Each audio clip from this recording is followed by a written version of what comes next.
Proyecto de grado Carolina Gaviria. En este proyecto tomé como punto de partida el documental de Residente, en el cual el autor relata el proceso creativo de su último sencillo. René Pérez comienza por hacerse una prueba de ADN a través de Ancestry y averigua los lugares a los que su familia ha pertenecido a lo largo de la historia. Él decide ir a los lugares a los que no esperaba tener resultados, y en cada uno se conecta con el territorio y las poblaciones. Luego se dedica a crear canciones a partir de estos. El documental me hizo preguntarme sobre mis orígenes e identidad y me impulsó a buscar estas respuestas. Es por esta razón que decido trabajar con la ascendencia y con la identidad como temas principales. Durante este proceso de investigación empecé por realizar mi árbol genealógico, en el que encontré información sobre 6 generaciones. Sin embargo, solo encontré registro fotográfico de las primeras 4, es decir, hasta la generación de mis bisabuelos. Luego estudié las fotos que tenía y en ellas aparecían múltiples objetos que han hecho parte de la historia de mi familia. Seleccioné algunas de ellas que me llamaron la atención e hice un tablero con ellas. Después de esto seleccioné 4 objetos, uno de cada generación, e hice un análisis para comprender el origen de estos. En la mía escogí una silla de los 90 hecha en mimbre y madera. En la generación de mis papás, un antaño español de hace 30 años. En la de mis abuelos, un sillón de madera con cojines tapizados. Y finalmente en la de mis bisabuelos opté por tomar una casa de 1920 aproximadamente. La silla de mimbre está influenciada por varios movimientos. Algunos de ellos son del siglo XX y otros del XIX. El primero de ellos es el Mid-Century Modern, un movimiento interiorista que se dio de 1945 a 1970. Este se caracteriza por: primero, tiene formas geométricas lineales. Segundo, tiene acabados muy simples. Tercero, la aplicación de elementos y mecanismos de producción industrial. Cuarto, elimina los detalles innecesarios. Utiliza colores sobrios. Quinto, prevalece la naturaleza de los elementos. Sexto, muestra la estructura en el mobiliario. Séptimo, su fluidez y su horizontalidad son importantes en la forma. En este movimiento vemos diseños de origen estadounidense, escandinavo e italiano. En segundo lugar, se da previo al Mid-Century Modern, que es el modernismo o también llamado Art Nouveau. Este es un movimiento artístico que surge a finales del siglo XIX y se extiende hasta las primeras décadas del siglo XX. Este se expresa esencialmente en la arquitectura y el diseño.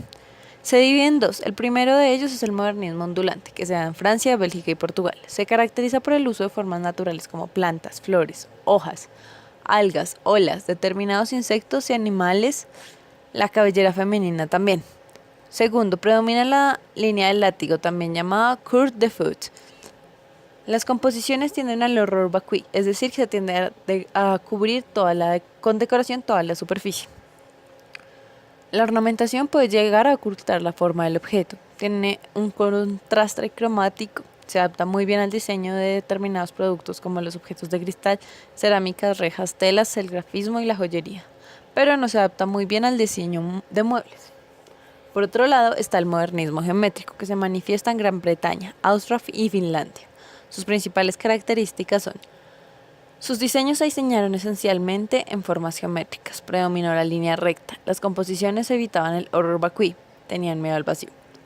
La ornamentación no solía ocultar la forma del objeto, la gama cromática tendía a ser contenida y se adaptaba bien al diseño de piezas de mobiliario. Respecto a la silla seleccionada en este movimiento, resalta el diseñador austriaco Joseph Hoffmann con su diseño Bentway Chair, una silla con brazos hecha con madera doblada y esterilla de mimbre, tanto en el asiento como en el espaldar. Hay algunos elementos de la época victoriana que también son importantes para la silla de los 90. Este término de época victoriana se utiliza para hacer referencia a los sucesos que se dieron en el Reino Unido durante el mandato de la reina Victoria de 1820 a 1900, donde hubo profundos cambios en sensibilidades culturales y en las preocupaciones políticas, además de que fue fuertemente influenciado por la revolución industrial. Ahora bien, hablando de mobiliario, hubo diferentes subcorrientes a lo largo de esta extensa época. Uno de ellos fue el shaker, que se dio en la época victoriana tardía y se caracteriza por la simplicidad, ensambles innovadores de alta calidad y funcionalidad. Principio de honestidad, utilidad y simplicidad. Liviano en color y peso. Uso de maderas americanas como el pino, el maple y el cerezo. Usualmente estas maderas se pintaban. No se decoraba con muchos detalles y la funcionalidad tomaba un rol importante. Otra de estas subcorrientes que influenció fue la de Michael Tonet, Este hombre fue un ebanista alemán muy importante en la historia del mobiliario, ya que desarrolló el doblado de la madera a través de la evaporación. Además, se ideó la manera de realizar muebles simples, económicos, fáciles de transportar y de producir, de modo que llegó a exportar a todo el mundo. Una de las sillas más importantes en esta investigación, la que vemos a continuación, que es Tonet 811. Aquí podemos ver otros de sus diseños. Otro periodo importante en la ascendencia de la silla de los 90 es el de la Regencia, que es una etapa de transición entre la época georgiana y la victoriana, que se prolonga durante 1800 y 1830.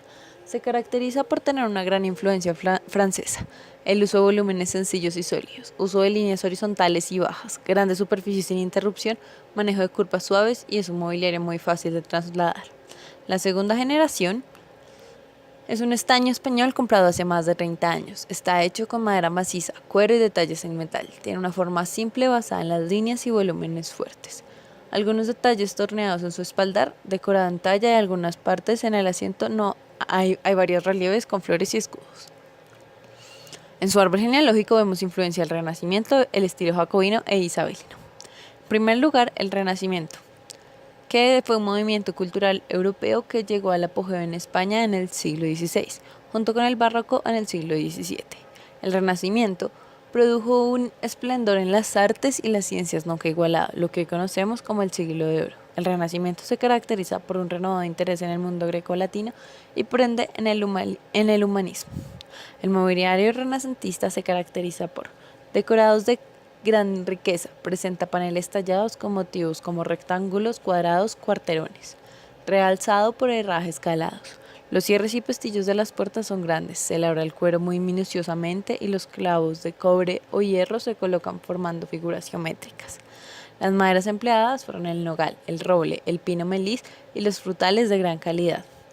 También se ve una influencia del estilo jacobino, que se da entre 1603 a 1649, y en cuanto al mobiliario se caracteriza por tener una mezcla entre varios estilos, renacentistas y góticos. A nivel formal se caracteriza por su forma maciza y tener líneas rectas y simples. En la ornamentación se manifiesta un uso de relieves, cuarterones y tallas. Sin embargo, hay un cambio gradual en el decorado, dado que comienza muy complejo y luego se vuelve algo sencillo. Es un mobiliario de elegancia con uso de metales, maderas oscuras, piezas torneadas y cuero. No hay uso de tapicería. El siguiente objeto es un sillón que pertenecía a mi abuelo. Era de madera y tenía cojines tapizados con una tela escocesa. Este sillón tiene una gran influencia del Mid-Century Modern, en especial de las formas escandinavas. También por el modernismo geométrico, Arts and Crafts y el victoriano tardío. No haré énfasis en el Mid-Century Modern ni en el modernismo, porque ya expliqué ambos movimientos previamente. Sin embargo, es importante resaltar que este sillón tiene una gran influencia de los diseños de Finn Juhl, Franco Albini, Alf Svensson, Alvar Aalto y Gustav Stinkley. Por otro lado, tenemos el movimiento de Arts and Crafts, que surgió en las últimas décadas del siglo XIX como reacción contra el primer estilo industrial, que se habría desarrollado en Inglaterra a lo largo de esa centuria, el llamado estilo victoriano. Aquí es importante mencionar a Frank Lloyd Wright y su silla Robbie House Chair. Finalmente, llegamos a la generación 4. Aquí aparece la casa de mi bisabuela, una casa de 1920 ubicada en Barranquilla, perteneciente al movimiento republicano y tiene antecesores como la arquitectura neoclásica y renacentista con algunos toques mudéjares. La época republicana en Colombia se da de 1860 a 1930 y en ella se forma la República. Durante este periodo hay una crisis económica y política debido a las luchas de independencia, enfrentamientos entre liberales y conservadores y la Guerra de los 1000 días. Además, hay una reactivación económica por comercialización de productos agrícolas y la primera industrialización colombiana. También por los ingresos obtenidos por Panamá y por los procesos migratorios de países europeos y sirio-libaneses. La arquitectura de esta época se caracteriza por el rechazo a las estéticas españolas, aunque toma referentes de estilos ingleses, italianos y franceses. La unión de estilos clásicos, orientales y góticos. El uso de componentes neoclásicos como frontones, frisos, columnas clásicos con preferencia por el orden dórico, ánforas, tapetes de baldosa clásicos. Gusto por la simpleza y por la pureza. Uso de balaustradas y celosías de cemento o madera.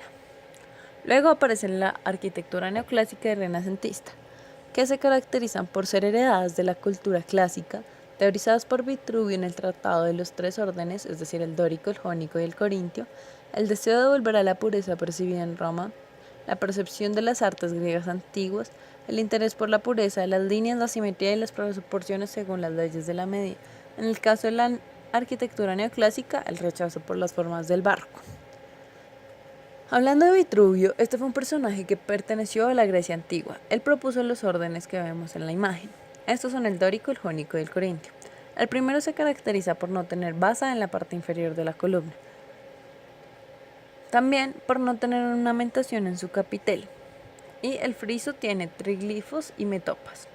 El segundo orden se llama jónico. Este tiene una voluta o espiral en su capitel y tiene una base compuesta por 3 elementos. Finalmente está el orden corintio, que en su capitel tiene hojas de acanto y volutas, pero su entablamiento es más angosto y simple. Finalmente está la arquitectura mudéjar, que se da por la influencia sirio-libanesa en países occidentales y en dos periodos históricos diferentes. El primero es en el siglo XII en España y el segundo es a finales del siglo XIX e inicios del siglo XX en Hispanoamérica. Se caracteriza por el uso de elementos cristianos y musulmanes, nuevos materiales como el ladrillo, la madera, el yeso y la cerámica, el uso del arco redondo y la herradura, tener un carácter decorativo.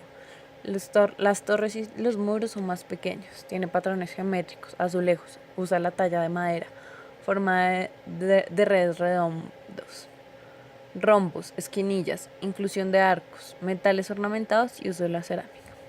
En la siguiente sección observaremos un glosario visual de cada uno de los elementos. El primero es la silla de mimbre y podemos ver a lo largo de estas fotografías numerosas formas de patas, espaldares y brazos, en caso de que las tengan.